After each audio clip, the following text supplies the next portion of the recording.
This is a story of who we were,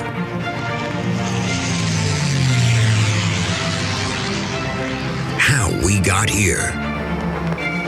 Houston, the Eagle has landed. Roger, Tranquility. And where we are going.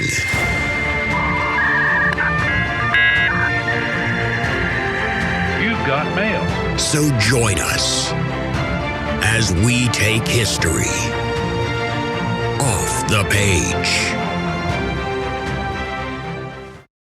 Hello, everyone, and welcome back to another episode of History Off the Page. For those of you who are new to the podcast, my name is Dr. Jason Hansen, and I'm a professor of modern European history at Furman University. This episode is part of a new series that we're doing on the history of the Israeli-Palestinian conflict. We normally focus a little bit more on European history and European topics, and you can find out more about our other episodes by checking out our website, www.historyoffthepage.com. Now, in today's episode, we'll be discussing the origins of the Israeli-Palestinian conflict, focusing mostly on the run-up to World War I. We'll discuss a number of issues, including the origins of Zionism and the first waves of Jewish migrants to Palestine, the origins of Palestinian national consciousness, and some of the complications of identity for the local Arab population. We'll also discuss some other things, as we'll see during the podcast. Essentially, what we're looking at today are the foundations of the current conflict, the way that the history began to set the two populations on different tracks, especially in the years just before World War I. We'll also see, however, that there were potentials for alternative paths, moments when the story could perhaps have turned out differently, had different approaches and attitudes won out. So this is the story of how we got to the current crisis, but it's also, at least to this point, not a determinative story. There were other options, there were other choices, and there were other ways that things could have worked out. But let's get into it. Now, picking an origin story in any kind of narrative is difficult because basically it can play such a powerful role in shaping the moral dimensions of the story that one is telling. We talked about this a little bit in our intro episode where we reflected on kind of some of the ways that the story is being told, the ways that people periodize it, the way that they kind of approach it conceptually. But basically, by highlighting or obscuring certain details, you can create very different ideas, very different impressions of who's responsible, who's the victim, all these types of kind of big moral questions. So if we're talking about origin points, and we want to make the kind of traditional Zionist approach to history, we start with the Jewish presence in Palestine during biblical times. We're talking about the Kingdom of Israel. We're talking about an entity that existed in perhaps the 10th century BC or BCE. In this narrative, the foundation of the State of Israel in 1948 is less a kind of invention of something new than it was a restoration of what had been, an act of justice, or again a redemption, that provided thousands of Jewish refugees over the years with a place to live, a place to prosper, a place really to survive even. Now, on the other hand, we could take this from what's more the kind of dominant either Palestinian narrative or the sort of sympathetic to the Palestinian narratives that tends to understand the events we're talking about through the lens of colonization or imperialism. This version of the story begins then at the end of the 19th century with the creation of Zionism, an ideology that critics would argue encouraged the appropriation of Palestinian land and the removal or displacement of its indigenous population. Now, as I said in the intro episode that we did, my purpose in making this podcast isn't to promote one version of these events or the other.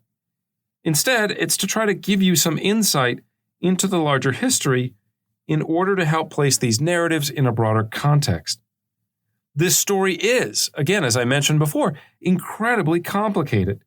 It is full of grievances and violence and suffering and victimhood. And so I want us, as we approach this history, I want you to understand where the various parties are coming from, why they feel the way that they feel, rather than trying to make some sort of judgment on my behalf about how you should feel about it. I am not trying to advance a polemic, and in fact, I think that's part of the problem, is we have too many people engaging in polemics, not enough people looking at what is the actual history. Why does the quote-unquote other side feel the way that they do? Okay, with that disclaimer out of the way, it does seem appropriate to me to ground the story shortly before the initial wave of mass Jewish migration to Palestine that really starts around 1880, which becomes known as the first Aliyah. Now, there were, of course, Jews already living in Palestine at that time, and there had actually been small waves of Jewish migration that occurred really over the course of the early modern period, going back into the 18th century, going back into the 17th century. In the 1770s, for example, there's a group of about 300 Hasidic Jews that make their way from Poland to Palestine. And in 1812, you have a group of Lithuanian Jews that also kind of make this journey. If you want to look even more historically, one of the largest Jewish migrations in history to the land that we refer to as Palestine or Israel today, that actually happens in 1492 when Jews are expelled from Spain. Even though we're sort of starting our story officially in around the 1880s, there is a long history here that we could go back and unpack had we more time. Now, just to paint a better geographic historical portrait for you, when we talk about Palestine, we are talking sort of anachronistically when we use that term. There is, of course, this idea, there is a region there, right? Obviously, it doesn't just bubble up from a volcano. But the area that we refer to as Palestine has been divided historically along many different sort of administrative districts. So in some ways, we're talking here about Palestinian lands. We're talking about the lands of Palestine. I don't know what linguistic phrasing you want to use. But the territory that we now talk about today as Palestine or Israel is basically conquered by the Ottoman Empire in 1516 as part of a long-term war between the Ottomans and the Mamluks of Egypt. Basically, within the Arab world, you have various states. They fight things out over a period of time. The Ottomans are one such state. They basically emerge from Anatolia. They're a Turkish Muslim people. They're kind of like a federation of tribes. But by the end of the 16th century, they have built a vast empire that stretches across not only most of the modern Middle East, we're also talking about places like Egypt and eventually places like modern-day Libya, but also, very importantly, they stretch into the Balkans. Now, the Ottoman Empire is ruled over by a sultan, and he bases his political authority, he bases his legitimacy, why should you follow the sultan, on the idea that he is the most powerful secular Muslim ruler. And so Islam becomes a kind of foundational part or foundational ethos to the empire, and this is, we should clarify, a Sunni sect, or Sunnism is the dominant sect of Islam. There are also Shia Muslims in the Ottoman Empire. For those of you unfamiliar with the Sunni-Shiite divide, it has to deal with how do we trace the kind of succession from Muhammad. And so, as an Islamic state, the Ottomans also tolerate the presence of Christians and Jews in their midst. They refer to these people as basically peoples of the book, or dihimis. And it's understood that these people, even if they have not fully embraced Islam, they share a lot of the same common laws. They share a lot of saints in common, prophets in common. And so the idea is, just let them, give them time. Eventually they will come to Islam on their own. And many people do convert, especially in places like the Balkans, especially in places like Palestine. You have a lot of Christians that convert, some Jews as well. And so life for Jews, as well as Christians, but especially Jews in the Ottoman Empire, tends to be much better than life as it is lived or as it is experienced in Christian Europe. The Jewish communities of what we would call Palestine today have their own schools. They have their own courts. They have their own sort of communities and communal administrations. Economically speaking, the Jewish communities of not just Palestine, but really the entire Middle East are very, very well off. Or at least we could say that they have experienced a degree of maybe not social mobility, but a degree of autonomy, an ability to make it in the world. Right? Some of them are quite successful. This is especially true of the wave of Sephardic Jews that I mentioned that arrives from Spain after 1492. These are Jews that are coming from Western Europe. These are Jews that are, in many cases, skilled craftsmen. They have professions. They're involved in medicine and law. A lot of them are involved in things like textile manufacturing, other industries, printing. And so when these Jews come to the Middle East, and especially when they come to Palestine, they experience a better quality of life, one could argue, than what they had experienced in Western Europe. However,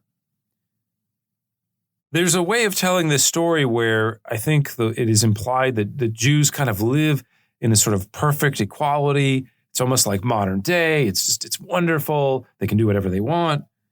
And this is not the experience of Jews living under the Ottoman Empire or in the Middle East in general. Jews are tolerated, but tolerance does not mean the same thing as equality. Jews in the Ottoman Empire are, in fact, discriminated against. As non-Muslims, they have to pay special taxes. Jews were not allowed to serve in the Ottoman military, nor were Christians. Asterisk on that, there were some that were Janissaries, so they kind of get taken by the Sultan as, they're not technically orphans, but they kind of get raised that way. So, you can get into a kind of a finer point there. But the main idea is that, again, Jews are not treated just like any other citizen. It is an Islamic state, and there are restrictions that are placed on Jews. One of the biggest issues that comes up with the local Jewish community is that it's very easy to kind of push on them in order to get revenue by Islamic leaders, and especially the political leadership. In practice, what this means is that local authorities begin to threaten the Jewish community with expulsion. There's a huge issue with burial rights. You say you want to bury your dead on the Mount of Olives. Well, we can't tolerate that unless you pay special taxes for them. There are quotas on the number of Jews who can live in particular cities. And there are episodes of violence. The Jewish community of Jerusalem, for example, frequently happens to fall into debt. This is one of the largest communities of Jews, obviously, in the Middle East. This Jewish community has to take out loans from Arabs in order to sort of survive. And of course, at some point, you have to pay the loan back. And of course, if you can't pay the loan, then usually there's a negative consequence. A lot of times, local Ottoman administrators will put pressure on Jews, and they have to pay bribes in order to be able to do the things that they were supposed to be able to do. Now, there's also an international dimension to this. Basically, even though I mentioned Jews tend to be fairly well off in the Ottoman Empire, at least in terms of they have a merchant class, there are Jews that are very prosperous, the Jewish community as a whole, especially in Jerusalem, tends to be very poor. And so one of the things that they do is they rely or they appeal to Jews living in places like Europe for charity in order to support themselves. And so you get moments where basically you have local authorities leveraging the Jews, not just because they're Jewish, but because they know that they're tied into a larger community that cares about them. It's a way to make money. So it's not really even about the religious hostility. That's just kind of an enabler to again, put pressure on people to extort money. And as I said, occasionally this leads to violence. In 1720, the Herva Synagogue is built by a number of Ashkenazi Jews in Jerusalem. They were not able to pay their Arab creditors, and so the creditors basically show up and burn it down. In 1834, there is looting of the town of Sefed, which was one of the sort of major Jewish settlements before the 19th century.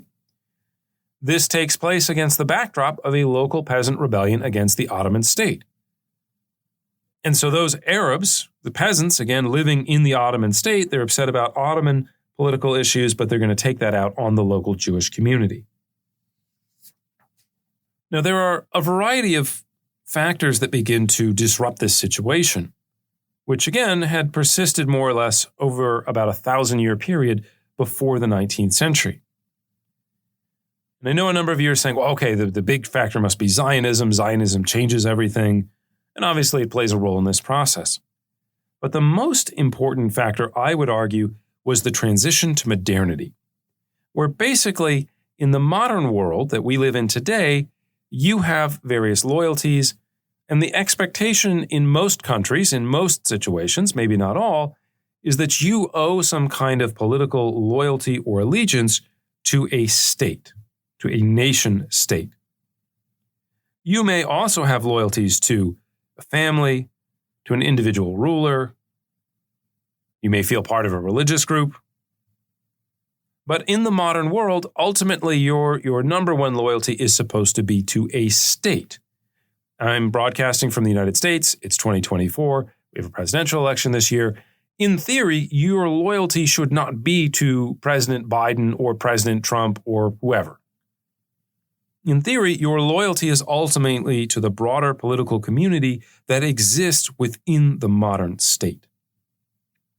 And this is a change, because if you go back and you look at the foundations of something like the Ottoman Empire, or not just the Ottoman Empire, you want to look at the Austrian Empire, what becomes the Austro-Hungarian Empire, you want to talk about Prussia or Russia, right? Why do you owe your allegiance to Franz Joseph? Theoretically, it's because he is the king, because he is the emperor. You owe a kind of personal allegiance to the dynasty. And so there's a big transition to modernity, and it's experienced in a difficult way by many, many sort of states in this period. And this is also true of the Ottoman period. Now, for the Ottomans, the transition to modernity really starts in the middle of the 19th century during a period known as the Tanzimat. Basically, between 1839 and 1876, the empire experiences this sort of series of reforms that are meant to modernize and strengthen the power of the government. This includes, in some cases, secularization, and it includes really one of the central focuses is on the idea of rationalizing the bureaucracy, strengthening the bureaucracy. Now, chances are when most of us think about bureaucracy, we think in terms of waiting in line at the DMV, I've got to pay taxes, I've got to fill out this form. We think of bureaucracy as being a negative thing, red tape, very frustrating. However, bureaucracy is also the key to mobilizing power. How do we get all of these thousands of officials coordinating across all of this distant territory? How do we get them all working towards the same purpose? How do we harness the power of civil society for the state? Bureaucracy, rationalization, administration, this is all a really key part of it. And so in the Ottoman context, as part of this transition, it also becomes necessary to rethink the relationship between the Sultan and his subjects. We need to form a notion of Ottoman citizenship. Now, in the particular Ottoman context, it's not like the United States. It's not a democratic citizenship. They're not interested in the welfare of the people. It's more about how do we kind of corral elites and kind of bind them better in their allegiances to the Sultan. But one of the ways that the Ottomans try to do this, again in the middle of the 19th century, is to move away from a state that focuses on Muslim identity and more towards a kind of civic notion of Ottomanism.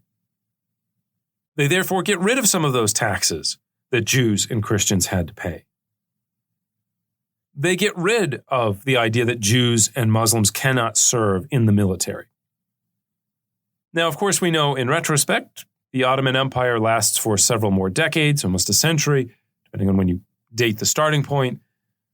But in the end, there is no more Ottoman Empire. You don't run into the street and you say, oh, where are you from? And people go, oh, I'm an Ottoman. Right? The Ottomans are gone.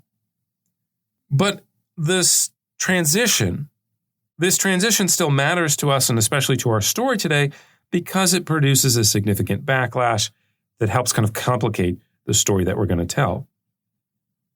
Now, the Tanzimat period plays out basically over the course of the 19th century at a time when European imperialism had begun to take over large segments of the non-Ottoman Islamic world.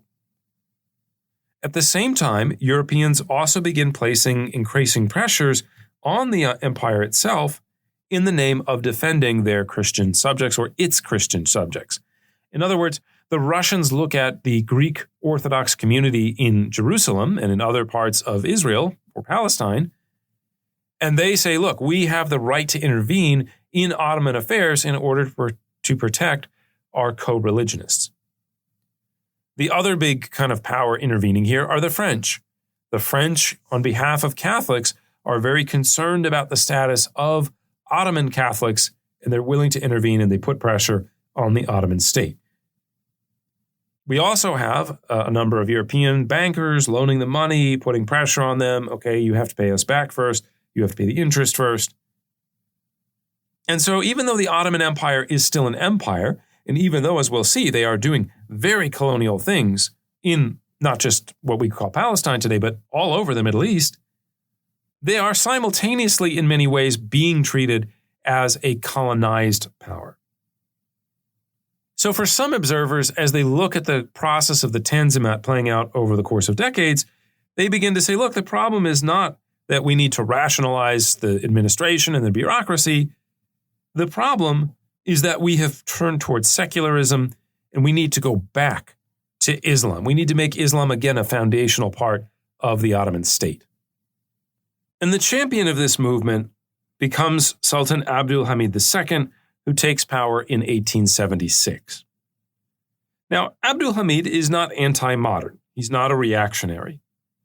But what he does care about is basically restoring the power and authority of the Sultan, who, even though you build the bureaucracy to make the Sultan kind of more powerful, as you know, once you build a bureaucracy, the bureaucrats themselves begin to get power. It becomes harder and harder and less manageable, especially as they put more and more checks kind of on his personal authority. So Abdul Hamid is not anti-modern. He just wants to strengthen, again, he wants to be more of an authoritarian, if you will. But he does oversee massive investments in education. He is a big fan of the railroad. They start building large amounts of railroad all across the Ottoman Empire. However, in kind of returning to an Islamic root or an Islamic justification for the Ottoman Empire, you are now closing off, or you're making it more difficult for your Jewish and Christian subjects to identify with that empire.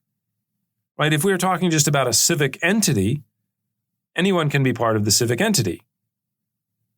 But if we define that in terms of religion, then anyone who is a religious minority, all of a sudden they don't fit anymore. It doesn't make sense. Like, what is their role? What is their position?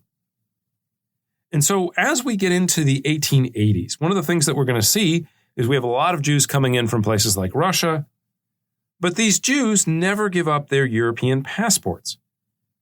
And this is because basically, as foreign citizens, as people with a passport that is linked to a European government, they actually have more rights and more power as a foreigner than they do as a local person. There's a missed opportunity here, one could argue, of trying to integrate the refugees that are coming, especially again in the 1880s and 1890s, into the local political community and in more broadly to the idea of the Ottoman Empire and Ottoman citizenship. But it's not just Jews that this kind of runs afoul of. One of the things that happens as you get this kind of renewed interest in sort of Islamic identity and trying to re-Islamicize, if you will, the Ottoman Empire, is you also have people that are Arabs that look at it and say, well, why is it falling apart? It's not just because, well, we secularize too much. It's also because the dynamic heart of Islam is not Turkish, but Arab. In other words, you start to see the emergence of a kind of Arab nationalism that starts to say, look, this empire exists, okay, fine, but Arabs are the ones that have a sort of special destiny. Arabs are the ones that really should be the heart of the political community of the Islamic world. So by the late 19th century, you have Arab intellectuals such as Abd al-Rahman al-Kawakibi, who have begun to argue, again, that Arabs are the ones that give Islam its cultural and social dynamic. And again, they start trying to sort of advance this idea of Arab nationalism. Now, this is critical to our story because one of the things that we're going to see is that as we get a kind of decrease in emphasis on Ottoman loyalty, the idea of Ottoman citizenship, as we start thinking about what could be in the land of Palestine after the Ottomans are gone, on the Palestinian side, there are two different kind of paths that one can take. And the two paths are not mutually exclusive. One is this local feeling of being Palestinian, of thinking about, okay, my life, my politics, my culture, my everyday experience, all of this is bound up in this geographic land called Palestine, where I have all these things in common with all these other people, who, especially before really the 1890s, are Jewish, are Christian, are Muslim. We have lots of different types of minorities, religiously speaking, but there's a kind of geographic sense of Palestine that could be used to develop a Palestinian identity, national identity. However, you can also see that as an Arab form of identity. You can also think about yourself not as someone bounded by the narrow geography of Palestine, but as someone whose identity lies in the more kind of ethnic idea of being Arab. The glory of the conquest of the Middle East, of North Africa, of Spain. That's not just the glory of people coming from Arabia. That's the glory of the entire Arab kind of wider tribe. And so you, as someone living in Jerusalem, living in Nablus, living in Hebron, you can identify with that and associate with that and embrace that identity at the same time. And so what begins to happen as we get into the 19th century, and especially towards the 20th century, is that people living in this area have a number of different choices in terms of identity of how they can approach things. They can think about themselves, and to some extent they do think about themselves, as subjects of the Sultan, as part of the Ottoman Empire. But they also begin to think about themselves, especially as Arabs, which has some pretty important consequences. Now, you could argue that basically there is a Arab Jew or a Palestinian Jew that exists before the 1850s. These are people who have their families basically have stayed in the region, but it's fairly small, right? You have larger Sephardic Jewish communities coming from Spain. You have, again, as we'll talk about, there are some migrants that come before the 1880s. So when they arrive, it's hard for them to buy into or to be integrated into a sense of Arab belonging. The same, of course, can be said for Zionism. Once Zionism begins to emerge, once people begin thinking about not just a religious identity of being Jewish, but as Judaism as a nationality, where do Christians and Muslims living in Palestine go? You can't be a Christian Jew. You can't be a Muslim Jew, right? They're contradictions in terms. The third identity out of the four that's kind of present is Palestinian nationalism, which we'll talk about in just a moment. Palestinian nationalism, though, we should point out, develops much more slowly. There is not a robust Palestinian national movement in the middle of the 19th century. When you get to the beginning of the 20th century, it is only the sort of very initial stages of Palestinian national identity. People think about themselves as Arabs. People realize that they live in what they would call an area called Palestine, but they don't walk around saying, I'm a Palestinian, here's my Palestinian flag, I care about Palestinian national culture. Right? That identity isn't quite there yet, and it's going to be harder to spread because in some ways it's competing with Arab identity, but it's not competing with it because you could do both at the same time. So, of course, the last one then is Ottoman identity. So basically, if we put all these different competing loyalties together, when we're talking about Palestine in the 1870s, 1880s, you're talking about a complex landscape that is both encouraging and resisting Jewish immigration. For Ottoman authorities, when they think about the idea of Jews immigrating in the 19th century, especially 1870s, again 1880s, when they think about Jews immigrating to Palestine, they think this is going to be beneficial. We can turn these people into Ottoman subjects. They're going to pay taxes. We can even find places there was a town and the earthquake destroyed the town and everybody left. Let's bring in some Jewish settlers to resettle the town. There are also some areas in this region, kind of where Jordan is today, there's just not many people. And so you have a lot of nomads. You have people that are what we would call stateless today. They don't really recognize the kind of same laws that you and I would today, or even the people living in the period. And so governments don't like stateless areas. So wouldn't it be great if we found some people who wanted to live in this desert, this arid climate where these swamps are? Wouldn't it be great if we could put some people there? Now, for the Arab community, there are distinctions here in terms of what this could mean. For some Arabs, the idea of many Jews immigrating to Palestine is a good idea, is something that you can benefit from. Some would say, well, this is good. They're going to, build farms, build cities, build houses. That creates demand. One of the things we'll talk about in just a second is there is actually net Arab immigration into Palestine in this period. Palestine in the late 19th, early 20th centuries is a hotbed of economic activity, not just for Jews, but also for Arabs. As we'll talk about in a second, there are a number of Arab families that make tons of money by selling land to Jewish migrants or to Jewish corporations that are then going to settle migrants. Later, and we'll get into this in a different episode, after World War I, there's this question of, okay, you're an Arab, you think about yourself even as Palestinian, we want to break away from the British. How can we do that? We need allies. Maybe these Zionist guys can help us. Maybe we can work together against the British, or maybe we can work together against the Turks.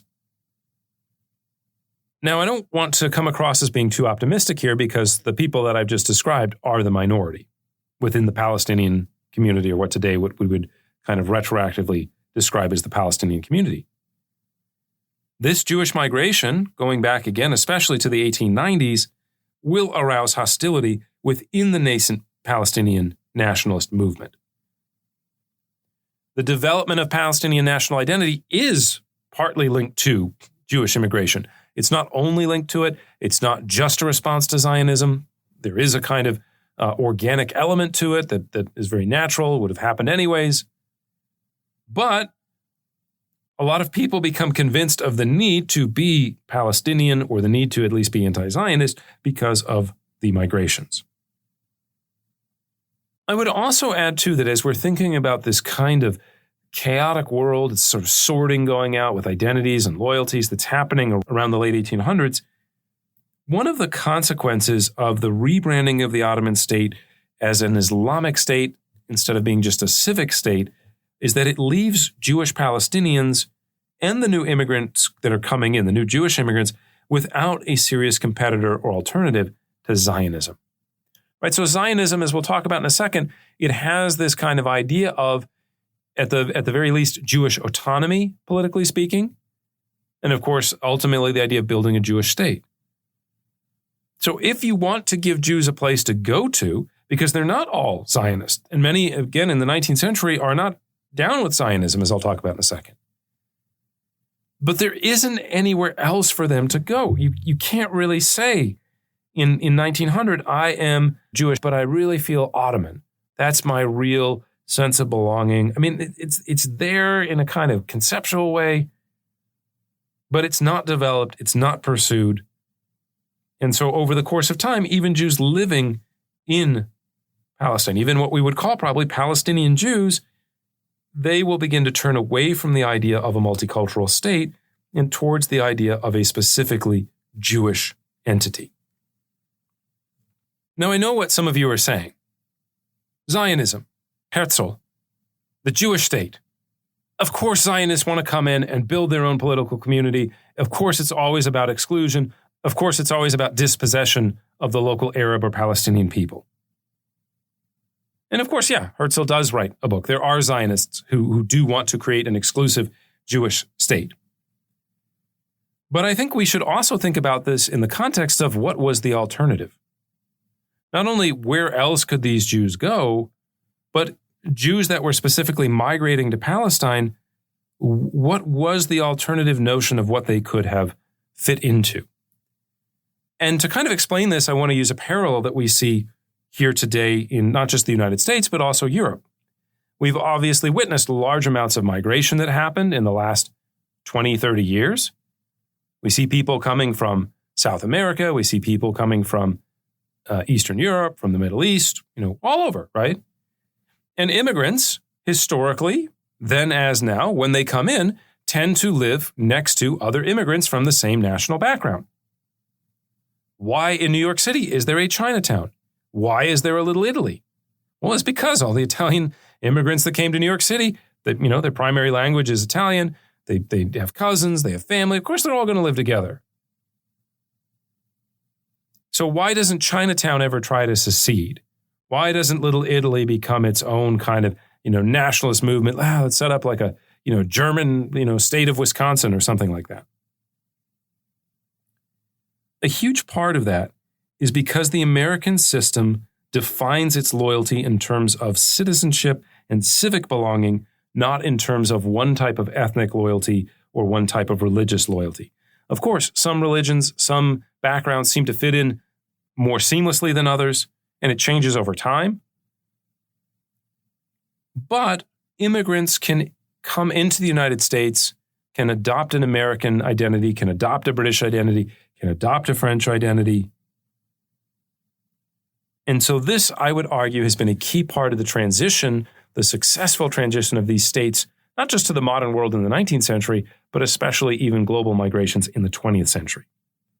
The Ottomans, like their Austrian rivals, never really successfully developed this type of civic nationalism.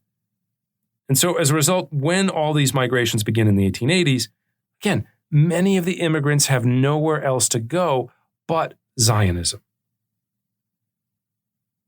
Okay, so let's talk about Zionism, where it began, what it actually is. Let's get into the nitty-gritty of it. There is obviously a kind of religious Zionism that has existed for about 2,000 years, ever since Jews were expelled from the area with the destruction of the Second Temple in 70 CE, or basically AD, whichever designation you like. This is the idea that Jews are biblical people. There was this kind of disaster that happened, but one day we're going to get the Messiah. One day we're going to get potentially even the end of days, although that's more of a Christian concept. And so there's this idea that one day, what was broken will be healed and all the Jews will go back and they'll all live in Jerusalem or Judea and kind of restore what had been. We saw earlier in the lecture that there were a number of Jewish groups that kind of believed in this idea, this kind of, again, religious Zionism in the 17th century, the 18th century. And so they'll head back there, again, with this idea that we're coming closer towards the return of the Messiah. Now, in contemporary Judaism, even assimilated Jews will also still talk about this notion of return with varying degrees depending on what kind of Judaism that you practice.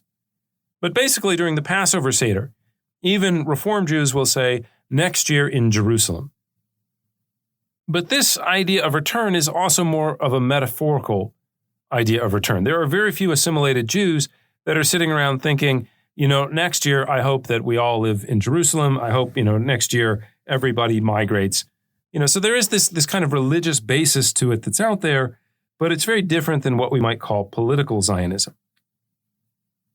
Political Zionism is the idea that Jews need to go back not for religious reasons, not because of the Messiah, not because of the Bible or the Torah.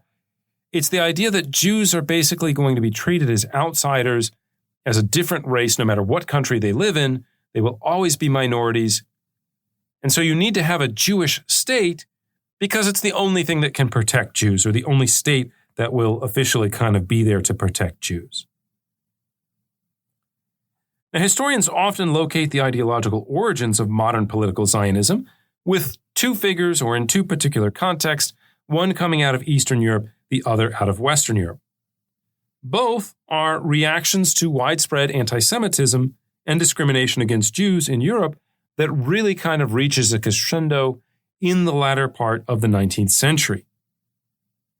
And this persecution, I should add, is far worse than anything that was experienced for the most part under the Islamic caliphates. Right? For the most part, again, you're discriminated against, but you can flourish, you do have a community, you do have some autonomy. What happens in the 19th century is much more widespread repression and discrimination against Jews. A lot of this comes out of Russia, especially during the 1880s, where Jews in the Russian Empire face waves of organized violence known as pogroms. Now, pogroms are again, they're kind of organized violence. You kind of whip up the local community. This happens a lot in rural areas, although occasionally in cities too. And it's almost like an official authorization for people to go and loot and attack their Jewish neighbors. If you're familiar with the movie Purge Night, you're familiar with this concept of like, well, there's just going to be a period of no laws. This is kind of what pogroms are, except they're directed specifically against Jews. Another movie reference for you, if you've ever seen Fiddler on the Roof, there is literally a pogrom that happens in the movie that gives you a really good sense of like what something like this would have looked like. So it's in this context, in 1882, that a Polish Jew named Leo Pinsker becomes one of the principal founders of the Zionist movement with the publication of a pamphlet entitled Auto-Emancipation. Now, Pinsker comes at this from an assimilated background. He was originally a big supporter of the ideal of the Enlightenment, of the ideal of Jewish assimilation, but he becomes disenchanted about its possibility as a result of these repeated pogroms going on in Russia, especially in the 1880s. In the pamphlet, Pinsker argued that Jews would never be truly accepted within European society, and he called for the establishment of a Jewish state where Jews could live freely on their own terms. Now, it's important to note that Pinsker did not locate this state in Palestine. He didn't really say where it should be. He was just kind of like, we need this idea out there. And again, Pinsker is assimilated. He's not particularly religious. He's not doing this because of the Messiah. It's more a kind of political reaction to circumstances in the Russian Empire than it is something that is derived specifically from Judaism. His ideas, however, give hope to thousands of Russian Jews who want to escape, who feel persecuted, who feel like their very lives are depending on the idea of leaving. And so in 1884, the first groups of Russian Jews will begin to emigrate from Eastern Europe to Palestine. And this becomes known as the first Aliyah. The other big name associated with Zionism, of course, is Theodor Herzl. Herzl was a Hungarian Jew who worked as a correspondent in France during the Dreyfus Affair in the 1890s. Dreyfus was basically a French artillery captain who was charged with and convicted of espionage after French authorities discovered somebody was passing information to the German ambassador in Paris. In 1896, however, evidence comes to light that basically implicates a different officer. Now, you would hope in the modern legal system, in a world of equality, that authorities would say, okay, we're really interested in who did this. If this person is innocent, if we can't prove their guilt, then, we would exonerate them. Instead of doing this, though, basically the French authorities decide to cover it up. They say it's more important for the honor of the French army to be seen as if it has dealt with the espionage than it is to actually deal with the person committing the espionage themselves. At one point, the French army actually forges evidence in order to make sure that the conviction of Dreyfus is not overturned. Now, to make a long story short, basically there are other people in French society that become very critical of this. They get wind of the fact that Dreyfus is actually innocent. The writer Émile Zola will famously accuse the French army of basically corruption and hiding this. Famous pamphlet called J'accuse, or I Accuse. The effects of the Dreyfus affair are to politicize Jewish belonging in France. On the one hand, you have what are known as the Dreyfusards, who are basically pro-Dreyfus, who want civic equality, who want religious equality, who have the idea of, what is the French state? It is a community of laws. It's a community of like-minded individuals. It's a community of patriotism. But you also have people that start to argue that Jews can never be a part of the French community. Jews are a minority. Jews have other allegiances. You can never trust Dreyfus. Even if he didn't do it, he still essentially did it because all Jews are traitors. And so you have this kind of rising political anti-Semitism, not just in France, but also in Austria. In Vienna, you have the election of a very famous mayor named Karl Lueger. Karl Lueger runs explicitly on the idea of anti-Semitism. In Germany, of course, you have parties that begin to espouse the idea of anti-Semitism. And so it's in this context that Herzl writes a very impassioned work, The Jewish State, which again begins to advance this kind of idea of Jewish nationalism. Now, Herzl, again, is not religious. He's not making this argument based on any religious precepts, on any, we need to be able to practice, keeping kosher or something. It has nothing to do with religion. It is a cultural, ethnic idea of identity, and it is specifically linked to the idea of persecution, that the world has defined you in this way, and so you might as well accept it and go in and make your peace with it and embrace that identity. Just to finish the thought on Herzl, while Herzl does, in fact, identify Palestine as kind of like the number one place that we should be building this new Jewish state, in 1904, he is actually offered by the British government the idea of setting up a Jewish colony in Uganda, in East Africa. And Herzl kind of says, yeah, okay, we should take this. Let us build up our own Jewish state. It'd be better in Palestine. Let's take Uganda. We'll do it.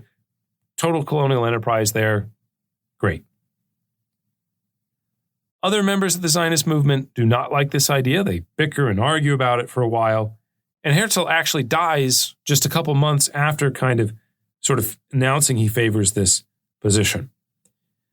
As really the only major Zionist who favored the idea of resettlement in Uganda, the idea kind of dies along with Herzl. But basically by this point, Zionism had emerged for many Eastern European Jews, and many European Jews in general, as the answer to anti-Semitism. Now, one of the things that makes Herzl such an important figure is not just that he writes the Jewish state. He's not just like Karl Marx in the sense that, well, okay, I wrote this book, Communist Manifesto, everybody's going to be impressed by it, everybody's going to fall in line. Actually, and this is also true, I would argue, of Karl Marx, a lot of his significance is what happens after the Jewish state. A lot of his significance is in the work he's doing behind the scenes, or even somewhat more openly, to try to build the infrastructure of a Zionist movement. In 1897, for example, Herzl will help organize the first Zionist Congress in Basel, Switzerland, where it is decided that Palestine should be the focus for this new Jewish community. Of course, we do have the Uganda episode that happens slightly later, but for the most part, this is where they hash it out and where they agree that Palestine should be the focus of Jewish immigration. Now, when they do this, the delegates also include in the language that this new community is to be founded, quote, under public law, indicating that they are not looking for kind of gunboat diplomacy. We're going to show up, we're going to steal the land, we're going to take it by force. What they are kind of saying here is that they're perfectly willing to recognize the leadership of the Ottoman Sultan. They're willing to build this Jewish state under the guise of a great power, under the guise of, again, the Ottoman Empire. Now, of course, how much you want to take this at face value, you're perfectly willing to be skeptical. We talked in the introductory podcast episode about the Hamas charter from 2017. Plenty of people would say, well, okay, yes, you put that in your charter, but how much do you really believe it?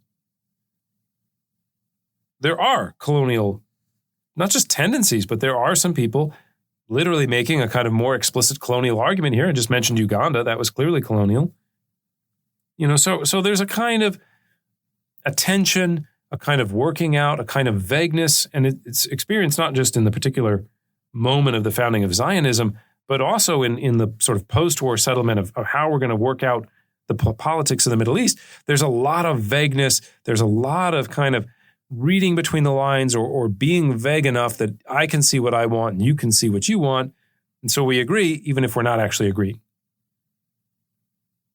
For what it's worth, Abdul Hamid rejected the idea of setting up a separate autonomous Jewish settlement in Palestine, although he did allow many Jews to immigrate, although it's not constant also across the period, but we'll get into that in just a minute. In addition to fashioning a program, the Zionist Congress also begins to set up, and this is really, really important, the administrative bureaucracy necessary to create large-scale migration and to set up support structures on the ground so that when these Jews get there, they kind of have a future, they kind of have a place to go. We're talking here about creating committees, positions, fundraising organizations. We wouldn't call it a propaganda arm, but that's essentially what it is, right? How do we get the word out to all these Jewish communities? How do we tell the Jews of Russia, you're suffering, here's the answer, Zionism?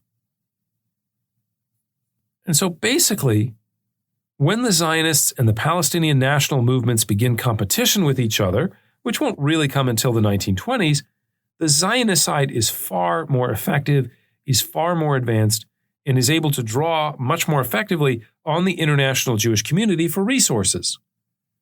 The infrastructure for starting to build a state is kind of already there, or at least the foundations of it are already there on the Zionist side. One last brief point about Zionism. So far, I've been talking about the kind of bird's eye view of it. A lot of times, if you read kind of general histories of the period, there's a big focus on Herzl, big focus on Pinsker, for obvious reasons. Big focus on the conventions going on. But the process of developing Zionism isn't just about kind of the intellectual side of it. It's also about what happens on the ground. For while people like Herzl and Pinsker certainly inspire many European Jews to move, it's the actual experience of migration that really determines what Zionism becomes in practice. And as we've mentioned, this has a long and complicated history. We could even speak about the kind of initial origins of this migration happening long before you have someone like Herzl even on the scene. In 1837, for example, there's a Ukrainian Jew named Israel Bach, and he receives approval from the Egyptian Ottoman governor Ibrahim Pasha to build a Jewish settlement in the abandoned Druze village of Jermak. In the 1870s and 1880s, European benefactors such as Sir Moses Montefiore of Britain and the Frenchman Charles Netter began purchasing land to set up Jewish farms. Now, life on these farms tends to be enormously difficult. Farmers deal with harsh conditions. There's a lot of malaria. People are living in kind of like mud homes. Sometimes they just live in tents. The work is very backbreaking. But it's important to recognize that the actual process of Zionism, the migrations inherent in Zionism, they predate in important ways Herzl and, again, the kind of infrastructure that comes along later on. Okay, let's change gears here and talk about the proverbial other side of the coin, which is, of course, the Palestinians. At the time of the first Aliyah, which again is around 1880, Arab inhabitants of Palestine, as we mentioned, have a number of different kind of identities that they can focus on or identify with. The biggest of these, of course, is probably their religious identity. You have Muslim groups, you have Christian groups, you have even Jewish groups. You also, of course, as we've said, you have this idea of an Ottoman loyalty, of being a subject of the Sultan. You also have this kind of ethnic identity related to the notion of being Arab. And as we saw, as we get into the second half, especially the latter half of the 19th century, the notion of Arab belonging becomes increasingly even more important. So that then leaves us with the fourth form of identity in the region, which is the idea of being specifically Palestinian as opposed to being Arab, as opposed to being Muslim, as opposed to being an Ottoman subject. When does Palestinian identity actually emerge, at least in a sense that it becomes a sort of political goal, a kind of political consciousness, that there is this community of people called Palestinians who are specifically bound together and should be part of a singular Palestinian community? This is actually a very complicated question to answer. It is not like some of the more sort of classical examples of nation building that we see in places like France, for example, or Britain, where you have a kind of political state that's already there, and the question of nationalism or rising national consciousness is just building the loyalty of the inhabitants in that territory, helping them identify, helping them come to awareness that they are members of the national community. In Palestine, this is complicated by, obviously, you have religious differences, right? You have kind of ethnic differences to some extent, but you also lack a kind of singular state. Palestine in this period is not even its own administrative district. It's split between a kind of greater Syria based out of Damascus, and there's sort of an administrative district based later on Jerusalem. But there isn't just a single political or legal territory known as Palestine. You also lacked many of the kind of instruments or institutions that help create a sense of national identity in the quote-unquote traditional context. In other words, there is no Palestinian state or government. You don't go to the Palestinian national, post office. You're not recruited to serve in the Palestinian army. There aren't national institutions to help in the 19th century kind of shape or encourage this idea of Palestinian consciousness or, again, Palestinian loyalty. This is also true in a number of other contexts, right? If you go and look at places like Eastern Europe in the late 19th century, there's a lot of work being done trying to convince people of their national identity, trying to help them learn differences between us and them that didn't necessarily exist before. So how does this begin to change? One of the first places that we see the emergence of national identity, not just in the Middle East, but classically in Europe as well, is through the school system. What do you learn in the modern school? You not only learn things like reading and writing and mathematics, but you also learn about history and geography and literature. You learn about these cultural traits that make you aware of belonging to a kind of broader cultural community, and oftentimes that is tied to a national community. So one of the things that begins to happen in, again, the Palestinian lands in the 19th century is that during the Tanzimat, Ottoman authorities tended to invest heavily in state-run schools that are going to be staffed by local professionals.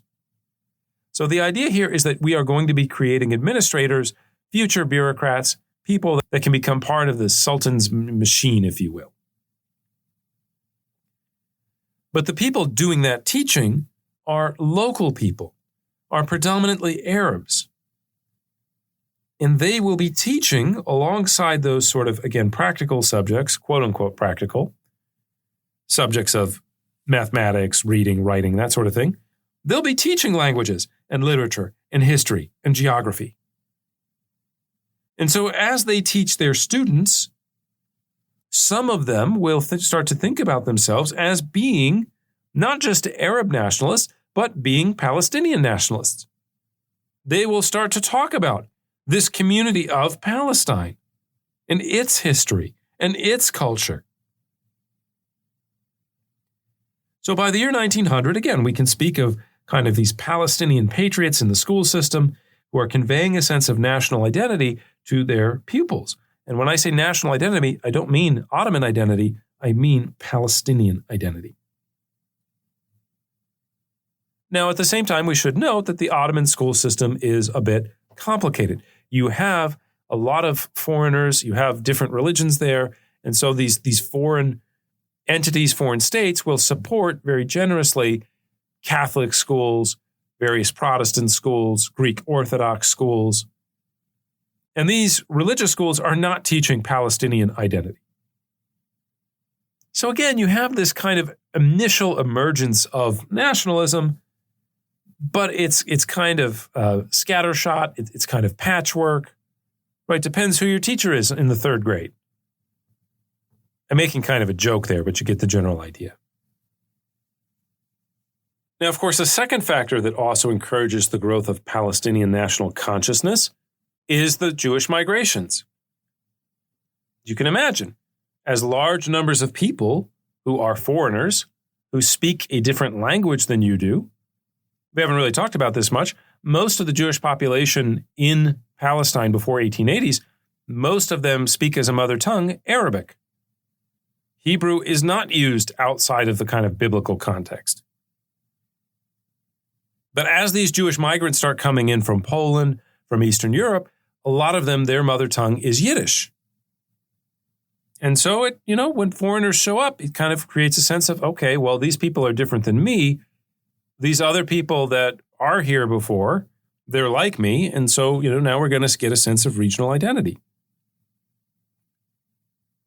You also get, in 1908, a complicating factor, which is a revolution that kind of takes place in Turkey. It's called the Young Turk Revolution. Basically, these Young Turks will try to create some democratic institutions as a way of kind of checking the power of the Sultan. And so you'll have an election. So what are people going to run on? Well, being anti-Zionist is a really good way to kind of stir up people, is a really good way to, hey, vote for me. I'm going to defend you. And in the process of doing that, I'm awakening people's consciousness of the fact that we are a separate group. So during these kind of parliamentary elections, local delegates make speeches against Zionism. They invoke notions of a separate Palestinian Arab identity, really in some ways for the first time. Now, another thing that's going on that we'll talk about in just a second is you have the displacement of a number of Palestinian farmers or Arab farmers by specifically Jews involved in especially the second Aliyah. As these farmers get displaced, it's very easy to look around at the surrounding community and say, okay, I share these common characteristics with these people. Let us band together against these foreigners that are coming in and taking our land. Now, a third ingredient in this sort of recipe for the emergence of what we would call Palestinian nationalism is the development of a robust Palestinian press, which often invokes this idea of a specific Palestinian identity and a specific Palestinian territory in larger discussions. And so as you're talking about this thing, as you're talking about this idea of being together in a community, it makes it seem more real. It makes individuals more aware of it. One of the most influential theories today of nationalism and how people gain national consciousness is based on the idea that in South America in the early 19th century, you have these reading networks. People start talking about Argentina. People start talking about there being a Brazil. And that's really where the ideas of national identity come from. A lot of it is bound up with literature and especially the press. Now, these papers also, they don't just mention, what's the weather in Palestine today. They also, many of them become very hostile to the idea of Zionism. So they sharpen this sense of ethnic boundaries between the two communities. Now, it should be noted, we don't want to retrospectively project a sense of absolute hostility. Zionism in this phase is still kind of embryonic. Palestinian national identity is still sort of embryonic. And so there are some locals who are Arabs who argue that, well, maybe Zionism is a good idea. It's worth noting, too, that the local Zionists are not just uniformly take the land, set up independent Jewish state. There are many local Zionists who try to sell the idea of Zionism to their Arab neighbors. They say, look, this immigration is going to benefit everyone. These settlers are going to come in and they are going to need homes. They are going to need cities. They're going to need roads. They're going to demand food. They're going to create an economic stimulus. One of the things that never gets talked about with immigration is that it often drives or spurs or encourages more economic activity. It does not lead to less in most cases. So there are discussions about how can we support our local Arab neighbors? How can we invest sometimes? It's not everybody, but some of these Zionists will say, look, we need to invest in the Arab community. We need to raise their standards of living. There is a moment, again in the 1880s, 1890s, as all these consciousnesses, as all these identities are being formed, when maybe they could have found a way to work together, where there were voices in both communities that wanted to kind of support each other, that saw a common and linked future. Unfortunately, as we know, this didn't quite work out, but the moment was, I would argue, there. Finally, there's one last part to this kind of story that we need to touch on, which is the influence of the Young Turk Revolution of 1908, which, as I mentioned, led to these kind of not democratic reforms, but it created some elections. There was a kind of parliament. There were people that were elected to represent Palestine. Now, in addition to this, one of the things that the Young Turks do is they begin to assert the Turkish nature of the Ottoman Empire. And so what begins to happen is all non-Turkish minorities in the empire begin to experience repression, begin to suffer in certain ways. When you put this together with the experience of World War I that we'll talk about in our next podcast episode, when you put this together with the obvious fact after the war that the Ottoman Empire disappeared, it becomes increasingly less possible for non-Turks to imagine themselves as Ottoman. This idea of Ottoman citizenship or Ottomanism that maybe could have provided the basis for a more integrative model of immigration, of assimilation, of taking these people who are showing up and giving them an identity that could exist side by side or in conjunction or in a sense of equality with the Arab population, that becomes increasingly less possible, less likely. We should also note that the period around the First World War, and especially afterwards, is kind of a springtime of peoples. There are all kinds of new national states being born, not only in Europe, but around the globe. And so in a way, in a romantic sense, this is great, right? The Poles are back, the Hungarians are back, the Croats, not going to quite get their own state, but they'll be part of a Slavic federation. But this idea that peoples deserve to have their own state becomes increasingly influential. And the more that we start saying every people deserve their own state, the harder it is then to kind of create this binding civic identity that may have been an alternative to the present situation. Now, I don't want to get too far ahead of ourselves here because there's obviously still a lot that needs to be ironed out in terms of identity, especially as we saw between the difference of being Arab and being Palestinian. This question is not one that just gets resolved in the 1920s, but it will last certainly up until the 1960s. What is the relationship between being Palestinian and being Arab? In the 1950s, there's actually this idea of pan-Arabism that becomes so strong that Egypt and Syria will actually unite to form a single united Arab republic from 1958 to 1961. The difficulty of flushing out this relationship is also problematic for other people, outsiders, who are trying to understand the dynamics of identity in the region. If you are a Zionist like Herzl, and you look at the map and you say, well, where do the Arabs live? It's not hard to come up with a rationalization of the idea that, well, the Arabs are all over the Middle East. They control basically most of the Middle East, right? Not Persia, not Turkey. How much would it really cost them to just give Jews a little bit of land? How hard would it be? Just to give a little bit of land, you have everything else. It's not a big deal, right? The problem is a Palestinian can look at that land and within the narrower idea of Palestinian identity say, well, wait a minute. We're not talking about all the Arabs, all the people living all over the Middle East. We're talking about Palestine. We're talking about this narrow band of land. It's not that big. Where else are we supposed to go? And so again, I don't want to get too far ahead of ourselves, but one could argue, as Palestinian historians do, that the decisive moment for the crystallization of Palestinian national identity does not come until 1948.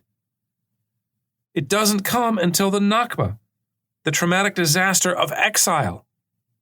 It is ironically in the experience of being forced to live apart, in the experience of being driven out, in the experience of the refugee camps, that people most dramatically begin to embrace this specific idea of Palestinian national identity, and they begin to look at it as their primary form of identity, as opposed to being Muslim, being Christian, being Arab, being something else. Finally, I just want to say, too, this is not just a Palestinian thing going on. This isn't in German history, we like to refer to something called the Sonderweg, or the special path of German history. It's kind of an interpretive framework of how do you get Nazism. Well, the idea is that there was abnormalities in German history. The Palestinian case of trying to figure out your identity is hardly unique to Palestine. In many countries in the Middle East, this transition to modernity, this embracing of a national form of identity is still something that is even being worked out today. You see this maybe more historically in Jordan. You see it in a place like Lebanon. You see it in Iraq. One of the things that happens after the Iraq War in 2003, Americans show up and they think, oh, we'll just create these democratic institutions. All the Iraqis will be fine. They'll all be together. No problem. And they totally miss that to be an Iraqi means something, but also to be Sunni or Shiite or Kurdish is also really, really, really important. And so the past 20 years have been working out of that. Okay, so we've talked a lot so far about the background context of the moment when the Israeli-Palestinian conflict kind of emerges. But one of the kind of central areas that historians argue over when they talk about this conflict is the land itself. What is the land of Palestine actually like?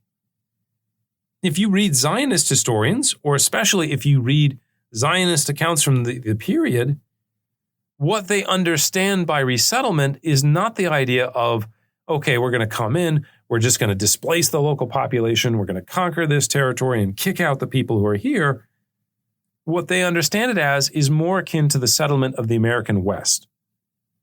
So yes, there are some native peoples there, but it's really sparsely inhabited, and we can really go in and reclaim land. We can build a future society, and, we won't worry too much about the local population because they're not really, that prodigious. They're not really going to be affected by it even that much. On the other hand, if you read Palestinian sources or people that are more sympathetic to the Palestinian cause, they will describe Palestine as being full. There were already, tons of people. There was nowhere else for the people to go.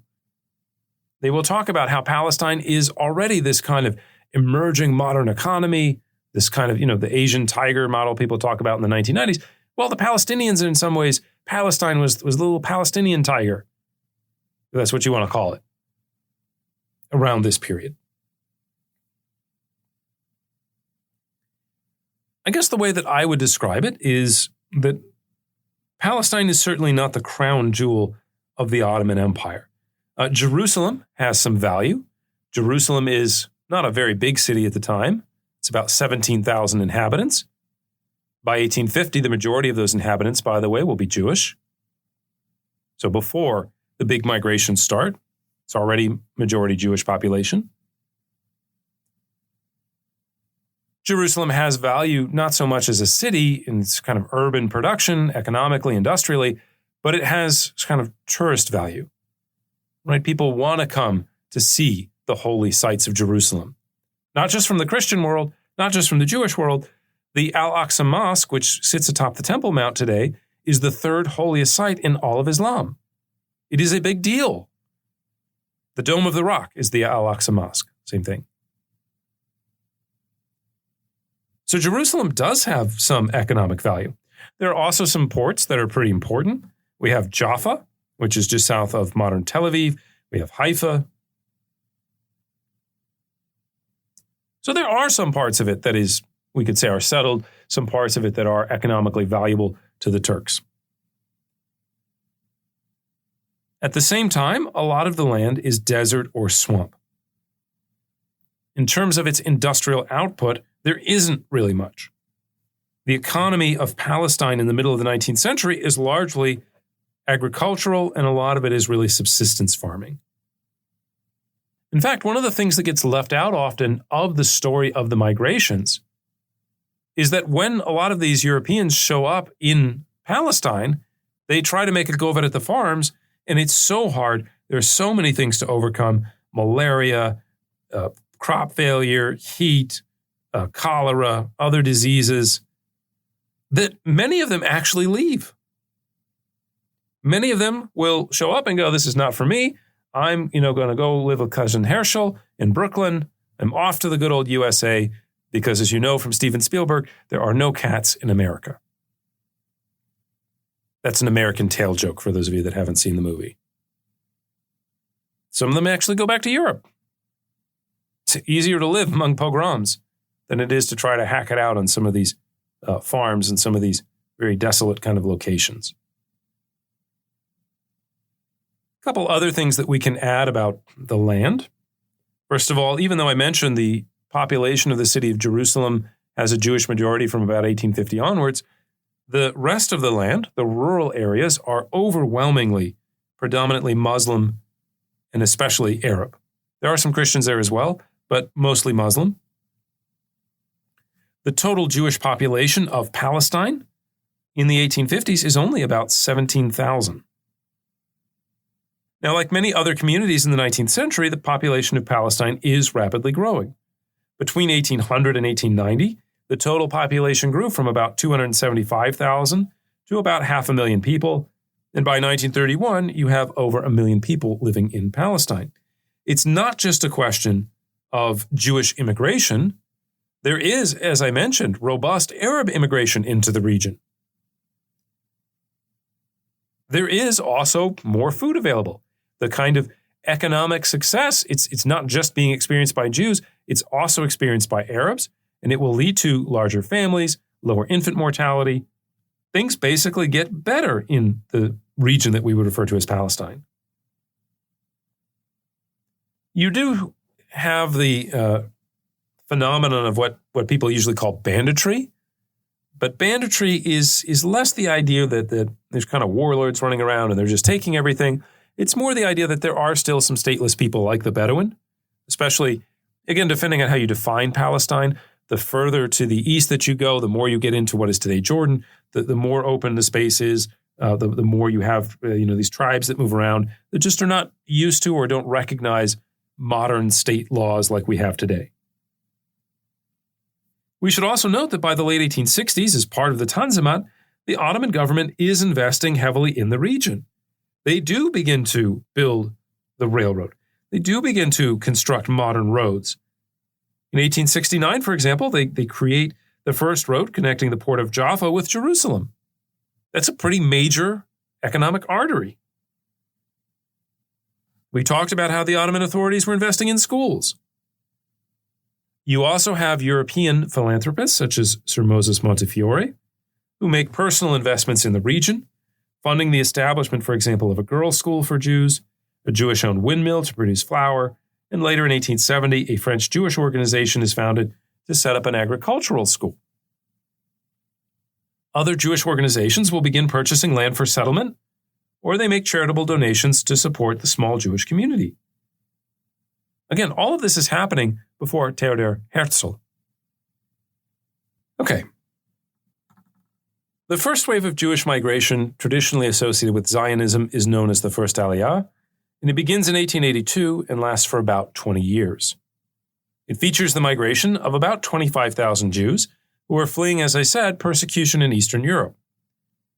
This first wave of Jewish migrants will settle predominantly in the cities.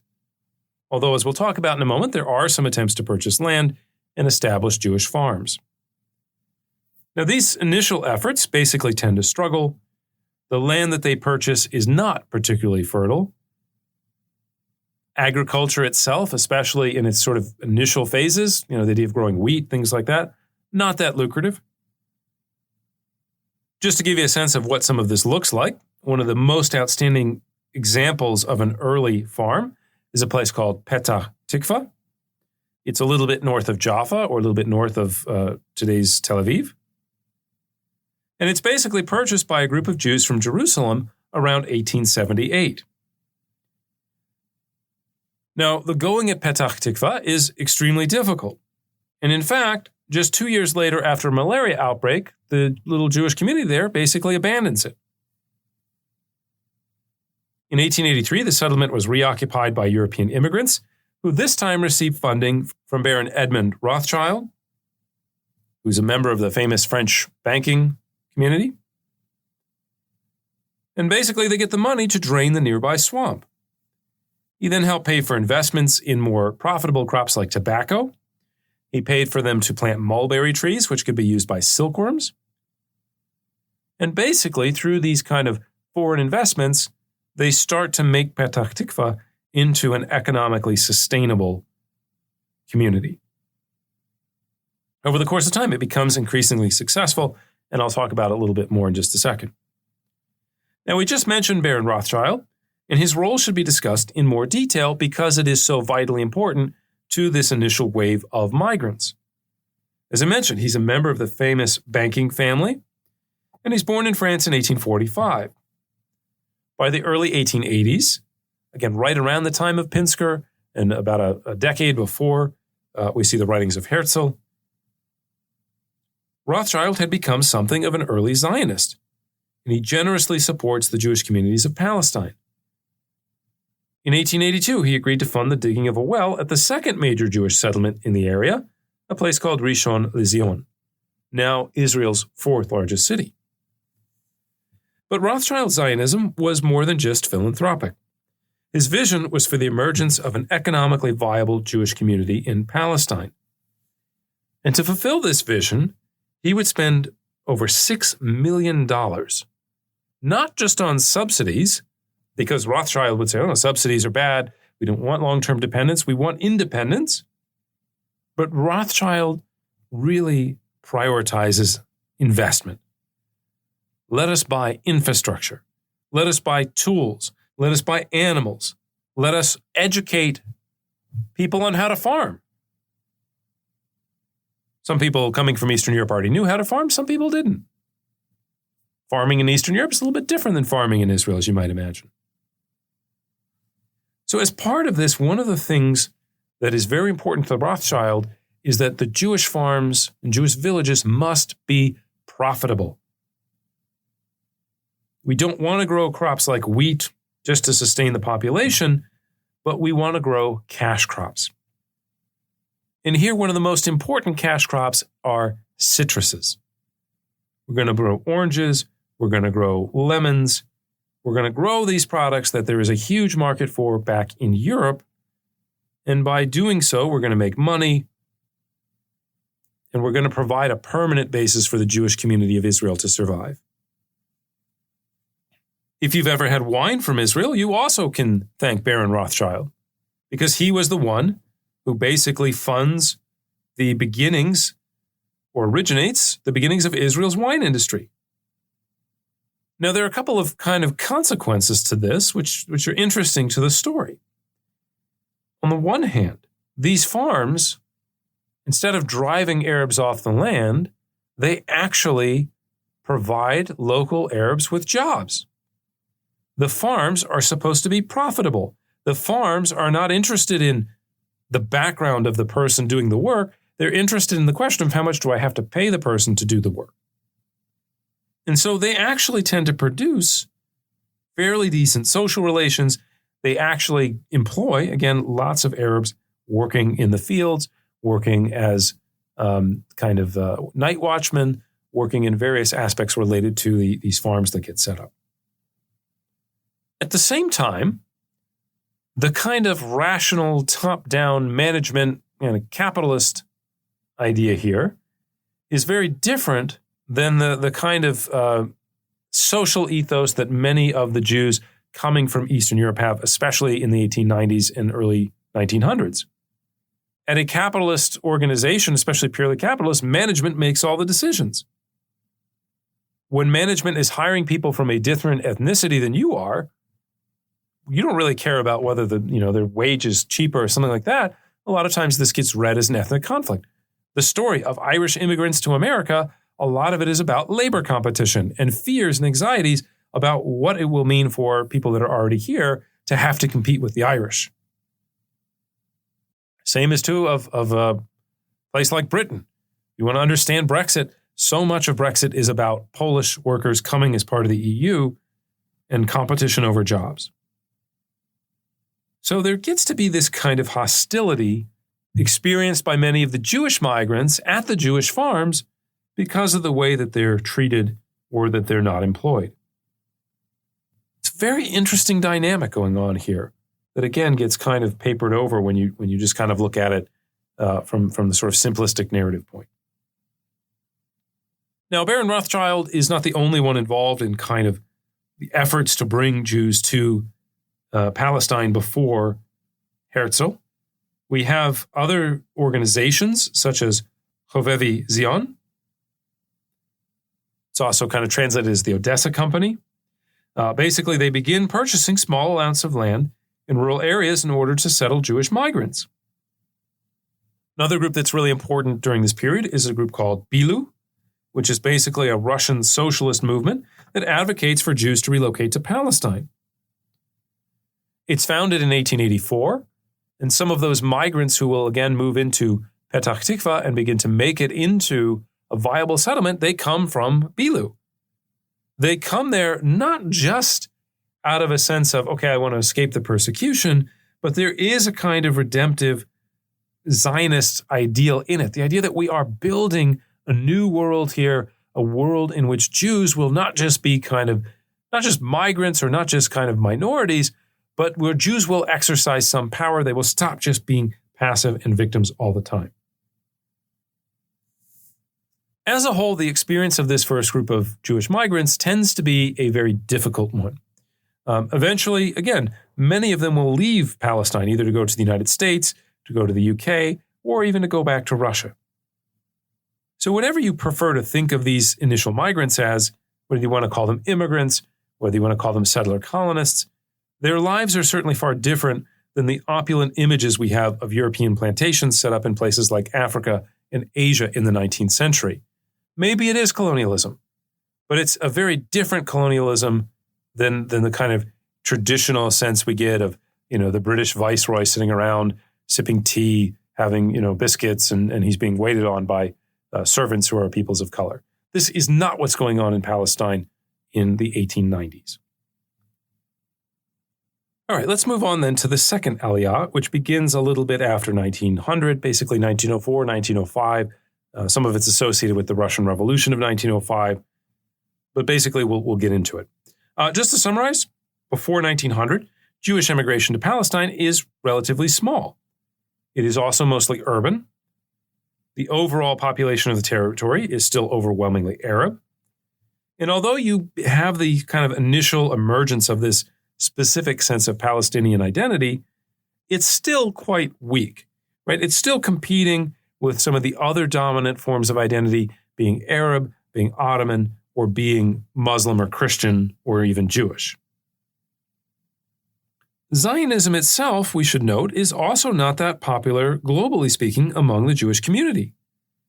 Many members of the assimilated Jewish population in places like Germany and the United States, they don't like the idea of Zionism because they say, look, this premise that you have, that Jews can never fully assimilate into their host countries, that kind of violates the basic understanding of what I'm trying to do here by assimilating.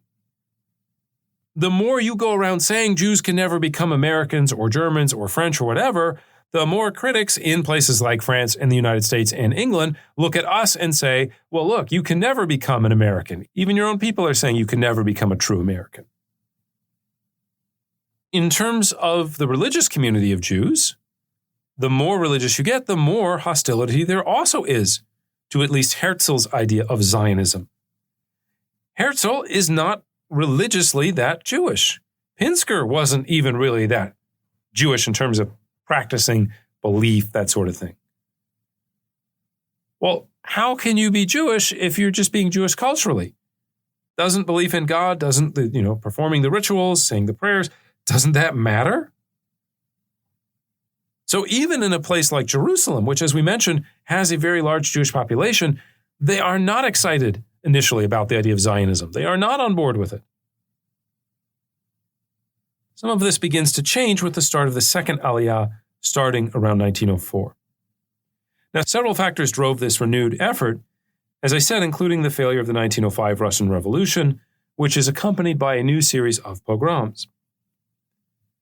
At about the same time, we mentioned that one of the things that Herzl does in the Zionist World Congress, they start setting up institutions, structures, they start setting up ways to communicate. And so they begin making public appeals for the support of Jews living in the diaspora. One of the most powerful appeals, for example, is written by a Jewish school teacher from Galilee named Yosef Vitkin, who in 1907 writes this kind of widely distributed pamphlet. And in it he writes, quote, "Awake, O youth of Israel! Come to the aid of your people. Your people lies in agony. Rush to its side. Band together. Discipline yourselves for life or death. Forget all the precious bonds of your childhood. Leave them behind forever without a shadow of regret, and answer to the call of your people." End quote. You can see here the appeal being made is an emotional appeal. It is a passionate appeal. It is tugging on those kind of ideas of sympathy and those ideas of even victimhood to some extent that are the most compelling in society. Jews coming as part of the second Aliyah will not only come to escape persecution, but they will begin to come in the idea of we are building a new world. We are building, in fact, a new Jewish nation that will be strong and that will survive. This kind of utopian, intellectual, almost messianic approach, but not messianic in the sense that you're coming for the Messiah, but more this idea of, we are engaged in a historical moment of destiny, of consequence, akin to something like the French Revolution, the Russian Revolution. This begins to reshape the meaning of the Zionist project on the ground in Palestine.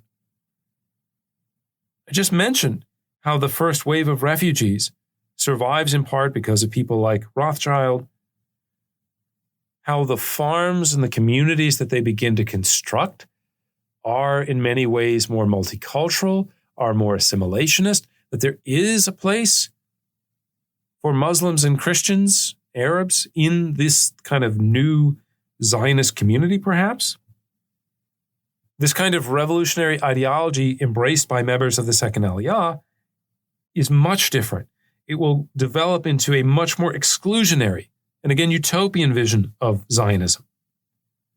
And again, this isn't just sort of random people coming up with this and becoming utopians. This is a moment. This is part of the context of the late 19th, early 20th centuries when you have this enthusiasm for increasingly radical versions of many different identities, but especially socialism. The kind of more radical ideology of Zionism, the kind of again, this more exclusionary version of it, it is produced in many ways, you could argue, by the same milieu that produces a Vladimir Lenin, that produces a Trotsky, that produces this idea of the contemporary world is so problematic, we need to either burn it down or we just find a place where it's not dominant, and we build something entirely new in its stead. And so again, this new wave of Jewish settlers that come to Palestine after 1900, they see their mission not only as just the preservation of Jewish life, but as its active reconstruction and reorientation, that Jews must become a nation, is also kind of a key component of it. This new Jew was to be a paragon of labor and independence. They're literally thought of as pioneers who are going out into the wild, who are going to be shaped and reshaped by the experience of conquest, not necessarily of Arabs, although there's, elements that are in there. There's you can draw connections if you want to. But the stronger idea is conquer the land, conquer the lack of agency that Jews have faced for centuries. And what better place to do it than to go back to the original place where Jews were victimized, where Jews were taken out of power and made into kind of passive refugee figures. This notion that Zionism, to be Zionist, to be Jewish, must be about work, must be about labor, must be about the conquest of the land, the reconquest of the physical land, not again in terms of military actions, but like literally farming, reclaiming, draining swamps. This is so central to the project of Zionism during the Second Aliyah. As Yosef Chaim Brenner, a Ukrainian Jew, put it in 1909, quote, "We have sinned through not working. There is no statement except through labor," unquote. Now, perhaps the best representative of this new Zionist ideology was a guy named David Grun, who later took the name David Ben-Gurion. Ben-Gurion was a Polish Jew who had grown up in a Zionist household. By 1905, he had also become a committed socialist, joining the Social Democratic Jewish Workers' Party, or Poalai Zion. At the age of 19, he emigrated to Palestine in 1906, where he quickly became involved in labor Zionist politics.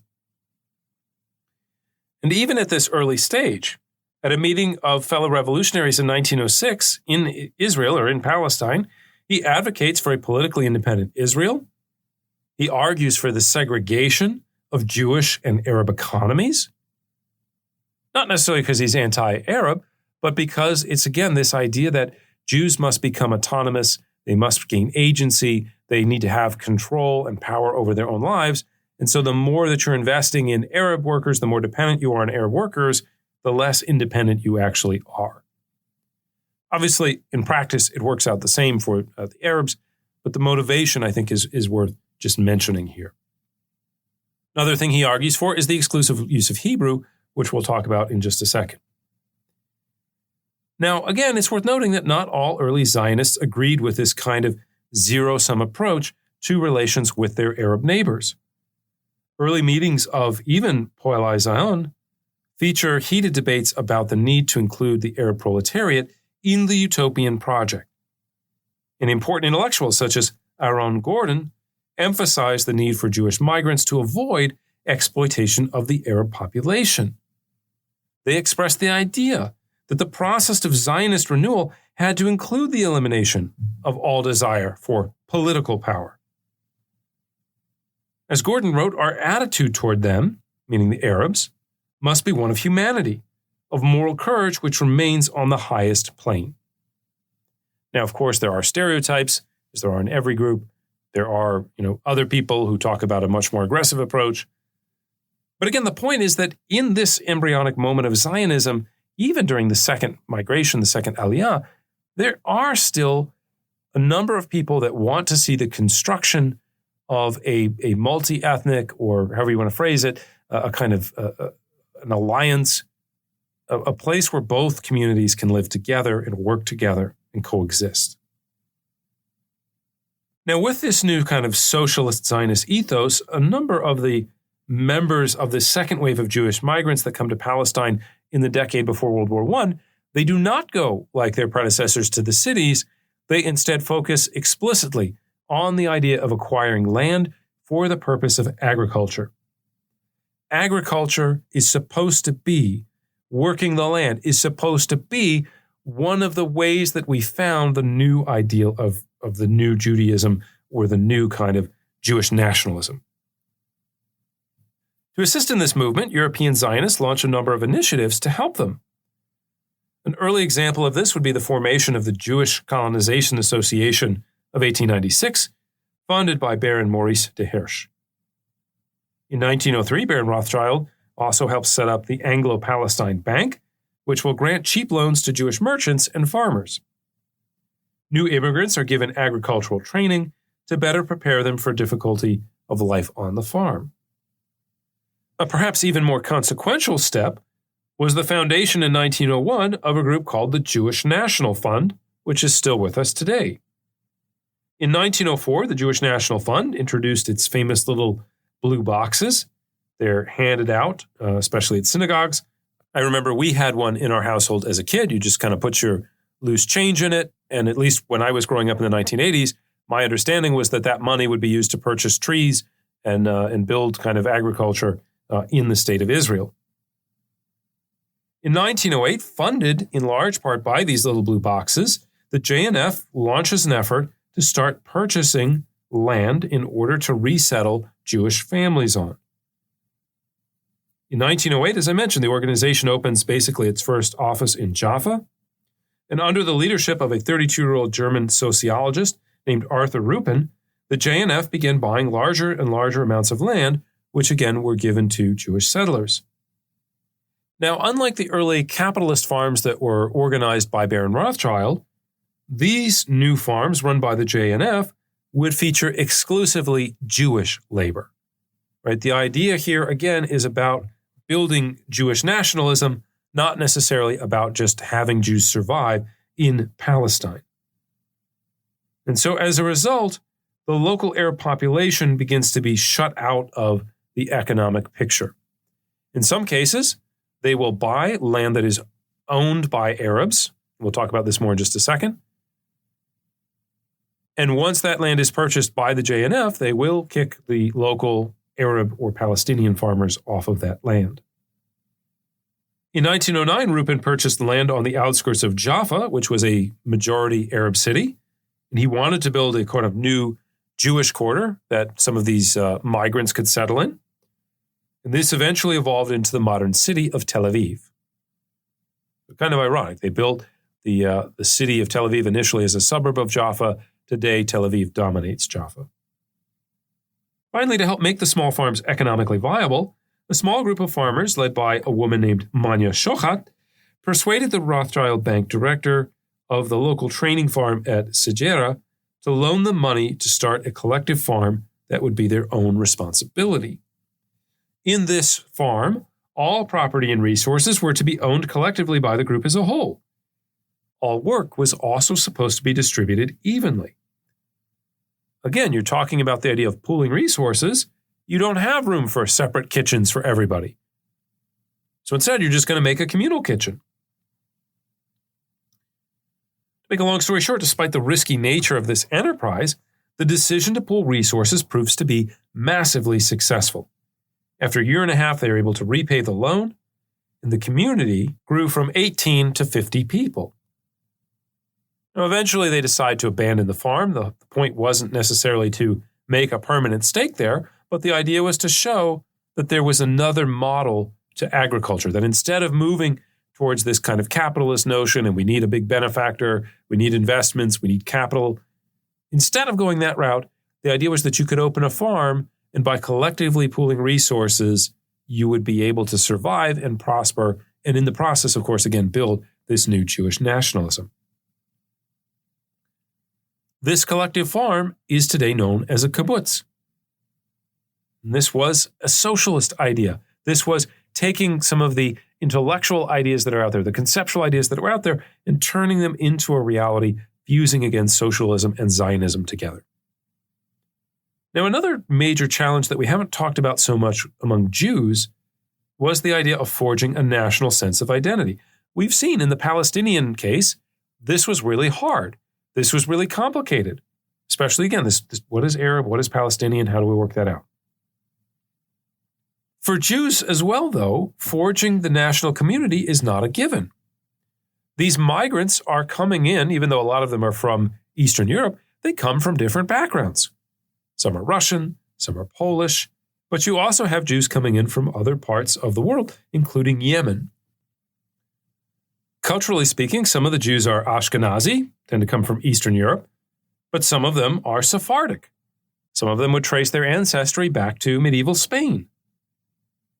Then, just as now, some Jews ground their Judaism, as we saw, in cultural practice, while for others, to be Jewish is all about actual belief. Linguistically, too, there's also major differences between the various groups, even in terms of how to pronounce biblical Hebrew. So basically, before this period, most of the Jews already living in Palestine spoke Arabic. Jews living in Eastern Europe spoke Yiddish, and Sephardic Jews spoke a variety of different languages. They all kind of spoke a sort of biblical Hebrew, or at least they could pray in Hebrew, because Hebrew was the biblical language. But there's still differences in how you pronounce it. One of the Hebrew letters, Tav, it makes kind of what I would say the T sound in the Ashkenazi version of it. In Sephardic versions is pronounced more like an S. So you might hear some Jews say Shabbat. Shabbat is the Sabbath. But you'll hear other Jews say Shabbos. It's not that different, but it's key, right? These differences are there. So how do you bind all these people together and give them a common sense of identity when you don't have the luxury of modern mass media? There isn't radio yet. There isn't television yet. There isn't the internet. Like we saw with Palestinians, some of this comes from kind of direct experiences, frustrations, right? You're living together. You're treated as a single minority in Palestine, especially by many members of the Arab community. So, of course, that kind of creates a sense of identity. But Jews will also engage in a very conscious project of nation building centered especially on the idea of language. Basically, what will happen is that they will take biblical Hebrew and invent it and adapt it and make it into a modern language. Now think about this for a second. If you go back to biblical times, if you go back before you have globalization, Columbian exchange, modern technology, think of how many words are just not there. Think about something like an orange or tomato. Right? There's no oranges in the Bible. It's not native to Palestine. There's no automobiles in the Bible for obvious reasons. So how do you invent a language that then will have all these missing words filled in? This is basically undertaken by a Russian philologist named Eliezer Perlman, or later he calls himself Ben Yehuda, who studies at the Sorbonne, and in the process of studying at Sorbonne becomes aware of the connection between language and national identity. And so at the ripe age of 23, he decides to launch a new project to reinvent the Hebrew language. He starts working on a variety of dictionaries, kind of inventing new words to bring Hebrew up to the modern era. So, for example, there is no word in Hebrew, initially, in biblical Hebrew, for orange. How do we say orange? How do we say, I'd like an orange, I'm hungry, let me get my vitamin C? Doesn't exist. So he takes the word for apple, tepuach, and the word for golden, zahav, and he puts them together and he makes the word tapuz. So an orange in Hebrew is like a golden apple. The whole thing is kind of very ingenious if you think about it. Now, again, this language needs to be spread, and its spread doesn't happen organically. It's because Perlman's ideas are picked up by some of these Zionists, people like David Ben-Gurion, who learn it, and then who say, we must all use this language to bind ourselves together, to create a common sense of not even just Jewish identity, but Israeli identity. And I'm using Israeli slightly anachronistically, but it's the idea of a political Judaism that he's trying to bring out with the use of modern Hebrew. By 1904, Perlman had published the first modern Hebrew dictionary, and he would continue to publish them over the course of the next decade. By the time you get to 1916, about 40% of the Jews living in Palestine spoke Hebrew. Now, so far we've told a lot of this story from the Zionist perspective. But what about the perspective of the Arab or the Palestinian? What is their perception of events? I think the best way to describe it is that while there were some Arabs who were somewhat supportive of the efforts, especially in the very beginning of the process, the greater the number of Jewish migrants, the more threatened the native Arab population felt. This was particularly true after 1904, when the focus of Jewish migration began to move from the cities, especially out into the rural agricultural areas. As we mentioned, this process often involved the displacement of Arab laborers, and this sense of displacement then helps spark the first feelings of Palestinian nationalism beyond the educated elites. Right? If you're thinking, how do I gain national consciousness? I mentioned, well, people going to school, people teaching, people reading about literature, history, culture, all that stuff. Okay, they get this national awakening. How do you get it out to Farmer Youssef who's living on a farm or a small village? So for many of these people living in the rural areas, one of the ways that they begin to experience this distinct feeling of being Palestinian is exclusion, is being kind of driven off the land. Another way that this happens, especially among educated elites, is that as they are reading their newspapers, as they are seeing stories about Zionism as a political threat, those guys over there are threatening us. The value, the importance, the realization or awareness of us as an identity begins to increase. By the way, it's not just about the Zionist threat, it's also about, hey, we keep complaining to the Ottomans to put a stop to these land transfers. We keep asking the Ottoman authority, the Sultan, the Young Turks, we keep asking Ottomans to get involved here, and they keep not doing it. And so there is within the whole story of the Israeli-Palestinian conflict, when we're talking about colonization and colonial relationships, there is a very colonial relationship between the Ottoman Turks and the local Arab population of what becomes Palestinians. And I don't just mean that in the sense of general power, I mean that in the sense of experience on the ground. Ottoman authorities are doing what is best for the Ottoman Empire. They are not necessarily looking out for the welfare of what we would call today the Palestinian people. Now, at the heart of this conflict is the transfer of land, which is not just a product, again, of Zionist demand, but as I said at the very beginning of our podcast, it is so much more deeply tied to the onset of modernity. You recall that when we spoke at the beginning about this idea of the Tanzimat and the effort to modernize the empire, part of the development of the modern state is the rationalization and the classification of property ownership. In the modern state, even in the medieval state to some extent, going back to William the Conqueror in the Doomsday Book, individuals get taxed especially because of the land that they own, the land that they're tied to, the property that they're nominally a part of. Another interest of the state, the modern state especially, is it needs to regulate how land transfers from one person to another, not just in the terms of sale, but especially when someone dies, the state has a vested interest in preventing conflict over the land that is inherited. This is why this is such a closely regulated process. So in 1858, as part of an attempt to kind of do all this, the Ottomans pass a new land code, which allows individuals to register land ownership. Now, in some cases, this is a fairly straightforward process. You're working the land. Okay, now I've got to go register the land. I do what I need to make that happen, and now I have the right or property ownership over the land. In Palestine, however, this process of registering land is only implemented very slowly over the course of several decades. The new notion of private ownership of land. There is also within this transition the idea that all land is basically owned by individuals, or most land is owned by individuals. This is slightly different than the way things had largely been. There was a lot of state land under the Ottoman Empire, but basically most state land was land that local communities could use. Think about this in terms of you are a shepherd, you have your flock. Do you really care where the property lines are so long as you are part of a village, like the village has the sheep? It's not just you as an individual trying to make money like a rancher in the Wild West. You go where there's food for the sheep. You go where there's grass to eat. You're not really concerned about, is that state land? Is that my land? Is that my neighbor's land? Right? You want to survive.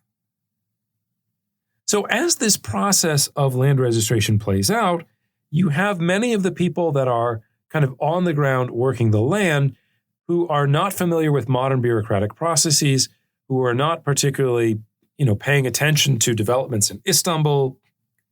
And so it enables certain individuals who, for the most part, or almost entirely, one could say, are almost entirely Arab, it enables them to take control of the communal land. In other words, basically you have people like village sheikhs, you have tax collectors, you have merchant families, especially from places like Beirut or Damascus or Haifa or Gaza, and they're literate and they're tied into the broader networks and they understand the kind of legal processes going on, and they step in and claim these lands. They take possession of what in some narratives today we would call peasant land. Now, some of these Arab families will work the land. Some of it will try to become kind of capitalists themselves. They'll set up their own farms. They'll drive the kind of native peasants off the land, or they'll employ kind of wage earners or something like that. But in Palestine, what begins to happen is, as you have the second Aliyah, as you have these institutions that have money that are going to buy property, it shoots up land values. All of a sudden, it becomes really lucrative for these Arab families who have registered the land to sell it to Jews. It's not hard to imagine why this might have generated strong reactions against Jewish migration or colonization, if you prefer. And while debates over the issue played out in the newly reconvened Ottoman Parliament, on the ground, some of these displaced peoples will occasionally resort to violence. Now, we are not talking about mass violence like we see today going on in Israel and Palestine. We're not talking about the 60s. We're not talking about suicide bombers. That's not around yet. We're talking more about crimes of what we might call frustration, theft, vandalism. We're talking about going into the village and beating up someone from the quote-unquote other side. Now, there's a danger here in interpreting these attacks as being completely national. If you go and look at especially a lot of the recent scholarship the last 20 years in the Eastern European context, there's been a lot of rethinking about these narratives, right? Sometimes people get into a fight because they just get into a fight. Sometimes they just have disagreements. Sometimes it's not about nationalism or ethnic identity or religion or something like that. But it's very easy to then read into that a sense of nationalism. It's easy to say these guys got into a fight because those guys are Czechs and these guys are Germans. Some of the violence is undoubtedly about being forced off the land. You got fired from your job. You didn't feel like it was fair. You're pissed off. You're going to take some action out on that person or group that fired you as revenge.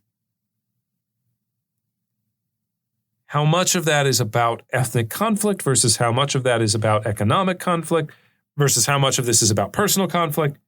It's hard to reconstruct it all over a century later. What we can say is that regardless of what the motivation was, these instances of violence were understood by some members of the Jewish community, especially some of these Jewish migrants, as ethnic attacks. And so in 1907, a group of them led by a Belarusian Jew named Israel Shochat, who's actually the husband of the previous Shochat that we mentioned, Manya Shochat, they began to argue that Jews in Palestine needed their own defense force. They argued the idea that building a Jewish nation wasn't just about land and kind of the glory of labor or the kind of pride in labor, but it also meant forming the ability to defend yourself. Now, Shochat is not just a kind of random colonist. He's the type of sort of conspiratorial organizer that you find in the early 20th century. He's got a variety of talents. Sometimes he's kind of more political, more, ends up, I think, in law school at one point. Sometimes they're kind of more mafia style. We're gonna make people offers they can't refuse. We're gonna send messages. And so he does a number of various things. In 1906, he's actually the one that recruits the young David Ben-Gurion to join the Poale Zion. Shochat had, like many others, also experienced pogroms while living in Russia. Unlike some of the other figures we've talked about, instead of just saying, I want to flee, he had actually set up a local defense organization in response. So this is not like a kind of, it's almost like a militia that you set up, right? Because you are not being defended by the Tsarist police, by the Tsarist army, and so you're going to form your own little militia to protect yourself as Jews. In 1907, Shochat and his associates began a campaign to convince Jewish-owned farms to replace the Arab night watchmen with Jewish ones. They try to form this kind of hardcore group of young men who are dedicated to protecting the Zionist cause. Again, this isn't just about employment. They try to build identity into it. They vow only to speak Hebrew. They vow to patrol areas of Jewish settlement. And at one point, they'll ride around on horseback like a kind of Texas Ranger.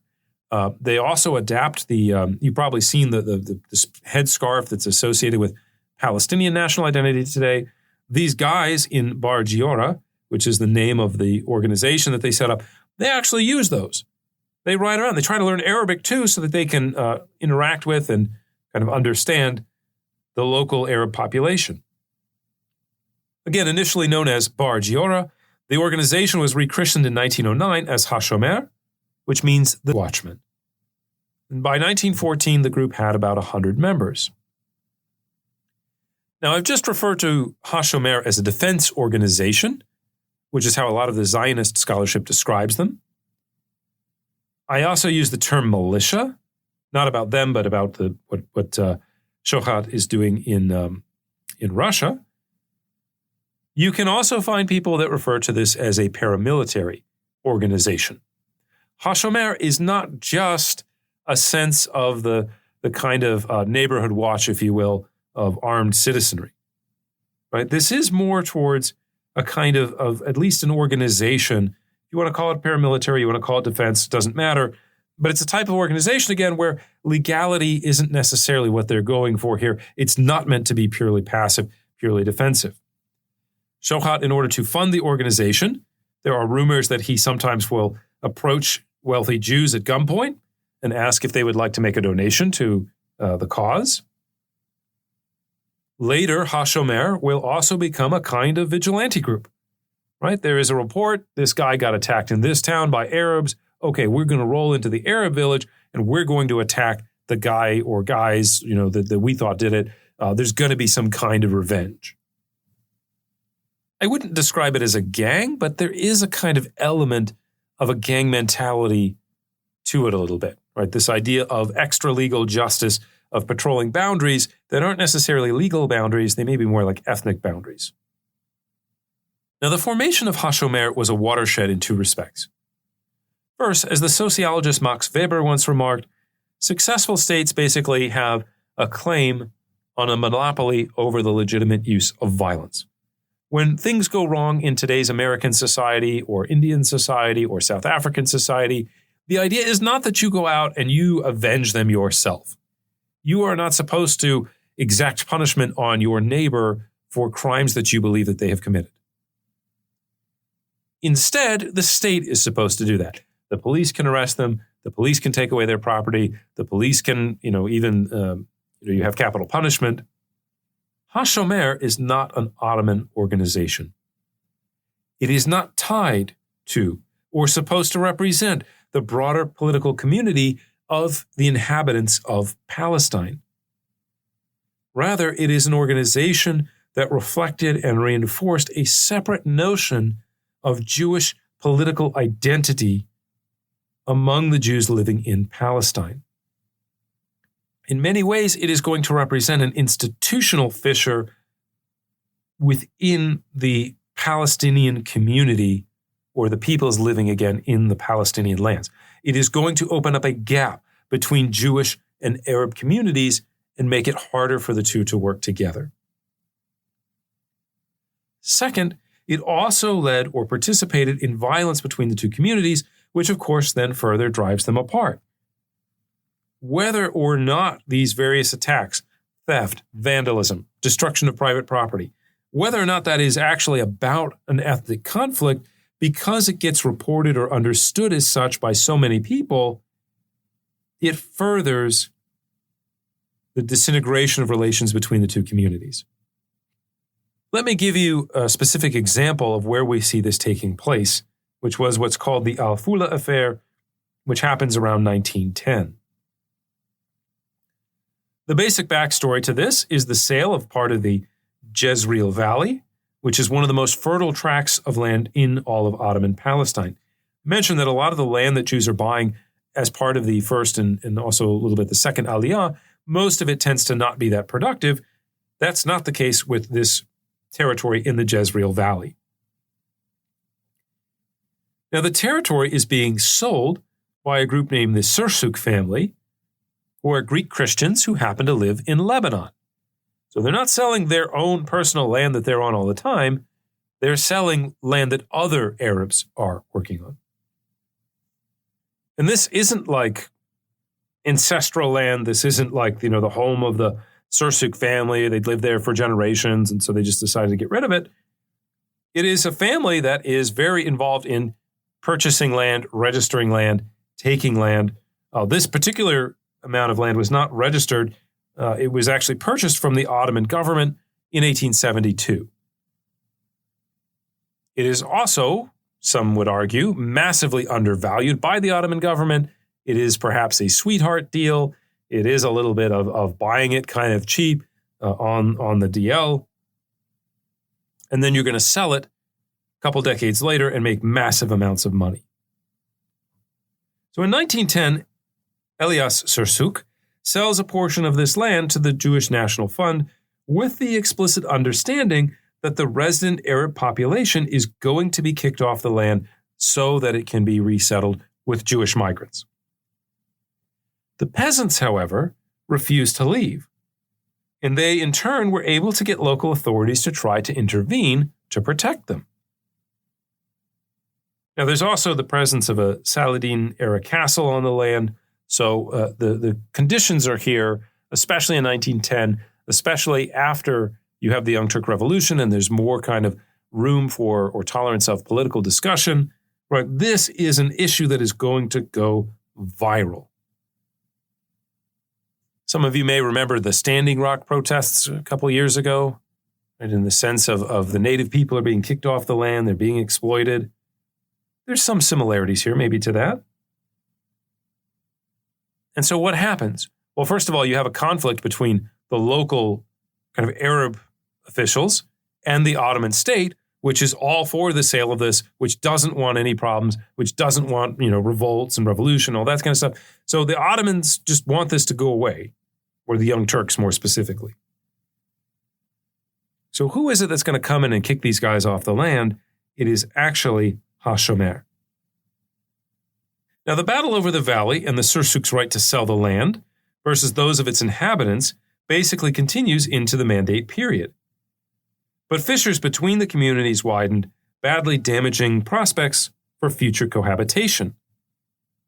Again, a big part of this conflict here is not just about Jews versus Arabs, but it's also about Ottomans versus Arabs, and it's also going to start pushing us more towards the idea of anti-colonialism versus the Ottoman Empire, the idea of Arab emancipation, the idea that we Arabs want to be away from and no longer ruled over by these illegitimate Ottoman authorities. Where does this leave us? Well, on the eve of World War I, several forces had begun to collide in Ottoman Palestine. Jewish immigration began to spread to the countryside, displacing some of the local Arab population. This, in turn, began to increase tensions between the two groups. We also saw the beginnings of a distinct Palestinian national consciousness, which viewed Jewish migration as a threat to the integrity of the local Arab community. Ottoman efforts to modernize did not provide or incentivize the integration of this rising Jewish minority, which by 1914 had reached about 80 to 90,000 people, or about 8 to 13% of the total population, depending on which source you look at. Instead, Jews began building elements of an autonomous community with their own farms, own businesses, and own defense forces. Things had not yet spiraled completely out of control in terms of relations between the two communities, but little effort was being made to improve the situation, to build bridges across ethnic divides. Zionists continued to dream of establishing their own autonomous area, while Arabs tried to work out the complications between Palestinian, Arab, religious, and Ottoman loyalty. The lack of a strong binding agent to bring the two communities together was a serious problem, one that would become even worse due to the pressures of the First World War. But we'll explore that in our next episode. For now, that's going to be our show for today. I'd like to thank you for listening. As I said, next time on History Off the Page, we'll discuss the effects of World War I on the region and the first patterns of mass violence that began to emerge in 1919 and 1920. If you liked our show, please like or subscribe and tell your friends more about us. You can also check out some of our other episodes on, for example, the origins of the Ukraine War, Queen Elizabeth, modernity, the French Revolution, and so much more. More details are available about these on our website, www.historyoffthepage.com. Once again, that's www.historyoffthepage.com. That's all for now. Please join us next time as we take history off the page.